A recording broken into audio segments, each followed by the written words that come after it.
வணக்கம் everyone for 98th day of 100 day fitness challenge programme. இன்றைக்கி பார்த்தீங்கன்னா chest and calf muscle target பண்ணிருக்கேன். So செஸ்ட்டில் வந்து ப்ரீ எக்ஸாஸ் செட்டாக ஐசோமெட்ரிக் ஒர்க் அவுட் பார்த்தீங்கன்னா இன்க்ளைன் டம்பிள் ஃப்ளைஸ் பண்ணியிருக்கேன். அதை முடிச்சதுக்கப்புறம் மல்டி ஜாயின்ட் ஒர்க் அவுட்டாக பார்த்தீங்கன்னா இன்க்ளைன் பார்பல் ப்ரெஸ் பண்ணியிருக்கேங்க. ஸோ அதில் வந்து 15 கவுண்ட்ஸ் லிமிட் பண்ணுற மாதிரி தான் வெயிட்டை சூஸ் பண்ணியிருக்கேன்.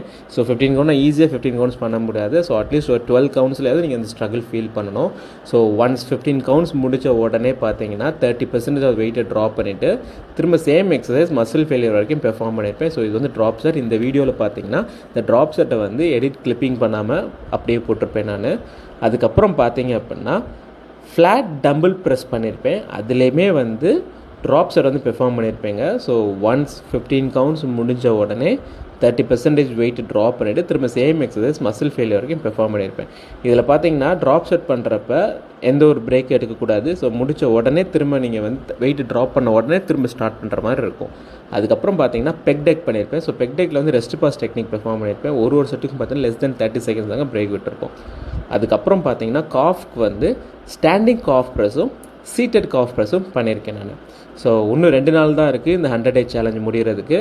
ஸோ ஐ ஹோப் இந்த வீடியோஸ் எல்லாம் உங்களுக்கு ரொம்ப பிடிச்சிருக்கும், ரொம்ப இன்ஃபர்மேட்டிவாக இருக்குன்னு சொல்லிட்டு உங்களை அடுத்த வீடியோவில் மீட் பண்ணுறேன். until then see you.